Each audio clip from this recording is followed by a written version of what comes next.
Hello বন্ধুরা, আশা করি সবাই ভালো আছেন। সরকারি ভাতা এবং শিক্ষাভিত্তিক সর্বশেষ আপডেট নিয়ে আবারও আপনাদের সামনে হাজির হয়েছি। তাই ভিডিওটা স্কিপ না করে অবশ্যই শেষ পর্যন্ত দেখার চেষ্টা করবেন। আজকের ভিডিওতে মূলত আমরা কথা বলবো সরকারি ভাতার নতুন আপডেট নিয়ে এবং টাকা পাওয়ার নিয়ম নিয়ে। কারা এবার টাকা পাবেন, কবে টাকা দেওয়া হবে এবং নতুন নিয়মে কী পরিবর্তন এসেছে, এই সব বিষয় নিয়ে আজকে আমরা আলোচনা করব। চলুন ভিডিওটা শুরু করে দিই। প্রথমেই আসি বয়স্ক ভাতার যোগ্যতা ও টাকার পরিমাণ নিয়ে। বয়স্ক ভাতার ক্ষেত্রে নির্দিষ্ট কিস্তিতে মোট ২১০০ টাকা প্রদান করা হবে। পুরুষদের বয়স কমপক্ষে ৬৫ বছর এবং নারীদের কমপক্ষে ৬২ বছর হতে হবে। যারা ইতিমধ্যে তালিকাভুক্ত হয়েছেন তাদের নতুন করে আর আবেদন করার প্রয়োজন নেই। নতুন যোগ্য প্রার্থীরা সমাজসেবা কার্যালয় বা ইউনিয়ন পরিষদ থেকে অনলাইনে আবেদন করতে পারবেন। এরপরে আসি প্রতিবন্ধী ভাতার শর্ত ও আবেদনের সময়সীমা নিয়ে। প্রতিবন্ধী ভাতার কিস্তি বাড়িয়ে বর্তমানে ৩,০০০ টাকা নির্ধারণ করা হয়েছে। অটিজম বা মানসিক ভারসাম্যহীন প্রতিবন্ধীরা এই ভাতা পাওয়ার ক্ষেত্রে শতভাগ অগ্রাধিকার পাবেন। গুরুতর শারীরিক প্রতিবন্ধী যাদের সুবর্ণ নাগরিক কার্ড আছে তারা এই ভাতা পাবেন। চলতি মাসের ৩১ তারিখ পর্যন্ত এই ভাতার জন্য আবেদন করা যাবে। এরপরে আসি গর্ভবতী ও মাতৃকালীন ভাতার পরিমাণ ও নিয়ম নিয়ে। গর্ভবতী মায়েদের দুটি কিস্তিতে মূলত ৮৫০ টাকা এবং ৮৫০ টাকা করে মোট ১,৭০০ টাকা বা ১৭০০ টাকা দেওয়া হতে পারে। ইউনিয়ন পরিষদ বা উপজেলা মহিলা বিষয়ক কার্যালয়ে প্রয়োজনীয় কাগজ জমা দিয়ে অনলাইনে আবেদন করতে হবে। চলতি মাসে বা আগামী মাসের প্রথম সপ্তাহে পরপর দুটি এসএমএসের মাধ্যমে টাকা অ্যাকাউন্টে ঢুকতে পারে। এরপরে আসি বিধবা ও স্বামী নিগৃহীতা ভাতার বিস্তারিত তথ্য। অসহায় বিধবা নারীদের জন্য কিস্তিতে মোট ২১০০ টাকা বরাদ্দ করা হয়েছে।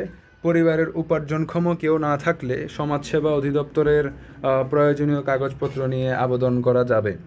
এই ভাতার মূল উদ্দেশ্য হলো প্রান্তিক নারীদের সরাসরি আর্থিক সহায়তা প্রদান করা। এরপরে আসি ধাপে ধাপে অ্যাকাউন্টে ভাতার টাকা জমার সময় নিয়ে। খুবই গুরুত্বপূর্ণ ইম্পর্ট্যান্ট একটা পার্ট এটা। তো প্রথম থেকে শুরু করি। এখানে ৩টা ধাপ আছে। প্রথম ধাপ থেকে শুরু করি। প্রথম ধাপে মূলত প্যারোল সাবমিট করার শেষ তারিখ থেকে ১৫ বা ২০ দিন পর ধাপে ধাপে অ্যাকাউন্টে টাকা ঢোকা শুরু হবে। এরপরে আসি ধাপ ২। ধাপ ২-এ বয়স্ক বিধবা ও প্রতিবন্ধী ভাতাভোগীদের টাকা সেপ্টেম্বর মাসের শেষ সপ্তাহ থেকে ঢোকার সম্ভাবনা রয়েছে। এরপরে আসি ধাপ ৩-এ। ধাপ 3-এ একই দিনে সবার টাকা অ্যাকাউন্টে পাঠানো সম্ভব হয় না, তাই ধাপে ধাপে টাকা প্রদান করা হবে।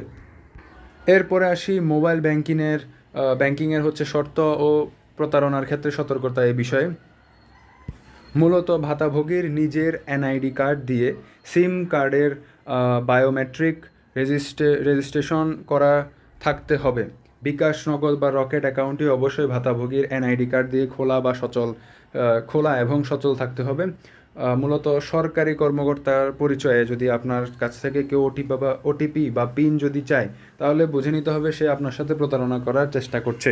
তো যাওয়ার আগে আরেকটা বিষয় আমরা আপনাদেরকে বলতে চাই, সেটা অনেকেই কমেন্ট করতেছিলেন এই বিষয় নিয়ে যে আপনারা আমাদের সাথে কিভাবে কানেক্ট হবেন বা আমাদের সাথে সরাসরি কিভাবে কথা বলতে পারবেন, এই জিনিসটা নিয়ে আপনারা অনেকে কমেন্ট করতেছিলেন। তো এই নিয়ে আমরা কাজ করছি কয়দিন, ৫-৬ দিন কাজ করছি। কাজ করার পর আমাদের সিস্টেম, যে কন্টেন্ট ক্রিয়েশনের একটা সিস্টেম আছে, ওই সিস্টেমটাকে আমরা আপগ্রেড করছি। তো মূলত আমাদের ইউটিউবে একটা ফিচার আছে, যে ফিচারটা কমিউনিটি পেজ নামে, যেখানে আমার যা অডিয়েন্স রয়েছে, আপনারা যারা রয়েছেন, আপনারা সরাসরি কমেন্ট করতে পারবেন এবং যদি কোনো ডকুমেন্ট দিতে চান বা যদি কোনো ধরেন একটা কাগজ আছে, যে কাগজে কোনো সমস্যা আপনি বুঝতে পারতেছেন না ডকুমেন্টে, তো এই ডকুমেন্টটাকে আপনি ছবি তুলবেন, ছবি তুলে আমার কমিউনিটি পেজে ইউটিউব কমিউনিটি পেজে সেটা পোস্ট করে দিবেন। আমি ওই কমিউনিটি পেজে লক্ষ্য রাখি সব কিছু। যদি কোনো কিছু দেখি যে আপনার এই সমস্যাটা আমি ডকুমেন্টটা দেখব, দেখার পরে বুঝবো যে না আপনার এই সমস্যা, তো আমি পরবর্তীতে রিপ্লাই করে বা যেভাবেই হোক আপনাকে জিনিসটা বুঝিয়ে দেব। ঠিক আছে, আপনাকে জিনিসটা বুঝিয়ে দেবো, আপনার প্রবলেমটা আমি সলভ করার চেষ্টা করব। যদি আপনি এই বিষয়টার সঙ্গে যদি না বুঝতে পারেন, বিষয়টা মূলত কমিউনিটি পেজের বিষয়টা যদি না বুঝেন, তাহলে আপনি ইউটিউব থেকেই আপনি বুঝে নিতে পারেন যে কমিউনিটি পেজ জিনিসটা কী, জিনিসটা কীভাবে আমি এটা হচ্ছে আমি এটা বুঝবো। তো মূলত এই জিনিসটা যদি আপনি বুঝেন তাহলে আপনি আমাদের সাথে কানেক্ট করতে পারবেন একটা ওয়েতে। আর মূলত আরেকটা বিষয় হচ্ছে যেটা আমরা ইতিমধ্যেই হচ্ছে আমাদের হোয়াটসঅ্যাপের একটা চ্যানেল খুলেছি, এই প্রশ্ন ভাতা নামের। তো মূলত এইখানে আপনারা কি করবেন, আমি হচ্ছে কমেন্টে লিঙ্ক দিয়ে দিয়েছি আমাদের হোয়াটসঅ্যাপে মূলত এখানে গিয়ে আপনারা ফলো দিয়ে দিবেন। ফলো দিয়ে দিলে কি হবে, যখনই আমি কোনো আপডেট এখন জানতে পেরেছি যে আপডেটটা এসেছে, তো মূলত সঙ্গে সঙ্গে হচ্ছে আমি সেটা সরাসরি আমাদের হোয়াটসঅ্যাপ চ্যানেলে হচ্ছে আপলোড করে দিব। তো আপনারা সবার আগে সেই আপডেটটা পাবেন, ঠিক আছে? তো সবার আগে সেই আপডেটটা পাওয়ার জন্য আপনারা হচ্ছে ফলো দিয়ে রাখবেন। যখনই কোনো আপডেট আসবে আমি আমার চ্যানেলে, হোয়াটসঅ্যাপ চ্যানেলে হচ্ছে দিয়ে দিব। আপনারা সঙ্গে সঙ্গে ওই আপডেটটা পেয়ে যাবেন এবং লেট হবে না, এখানে যখনই পাবো তখনই দিয়ে দিব। তো আপনাদের কাছে রিকোয়েস্ট থাকবে যে ওই হোয়াটসঅ্যাপ চ্যানেলটাকেও হচ্ছে আপনারা ফলো দিয়ে রাখবেন, যাতে আপনারা খুব তাড়াতাড়ি হচ্ছে নোটিফিকেশান পেয়ে যান। নোটিফিকেশানেরও একটা অপশান থাকবে সেখানে যে নোটিফিকেশান অন করব কি করব না। অবশ্যই নোটিফিকেশানটা অন করে রাখবেন, তাহলে আপনি যখনই হচ্ছে আপডেট আমি ছাড়বো তখনই হচ্ছে আপনারা সঙ্গে সঙ্গে নোটিফিকেশানের মাধ্যমে পেয়ে যাবেন, ঠিক আছে? আর আরেকটা বিষয় যেটা হচ্ছে, আপনারা অনেকেই হচ্ছে অনেক বেশি কমেন্ট করতেছেন, তো এটা অনেক ভালো জিনিস। তো আগে কি হয়তো আমি হচ্ছে কমেন্টের রিপ্লাইগুলো দিতে পারতাম না, বিকজ আমার অনেক বেশি কাজ থাকতো, কন্টেন্ট ক্রিয়েশনের কাজ, ডেটা অ্যানালাইসিসের কাজ, আপডেটগুলো চেক করার কাজ, মানে ইউটিউব চ্যানেলটা চালাইতে অনেক বেশি কাজ আমার এখন করা লাগতো, ঠিক আছে? তো মূলত পরবর্তীতে কি হয়তো আমি হচ্ছে রিপ্লাইগুলো করতে পারতাম না, আপনাদের কমেন্টের রিপ্লাইগুলো করতে পারতাম না।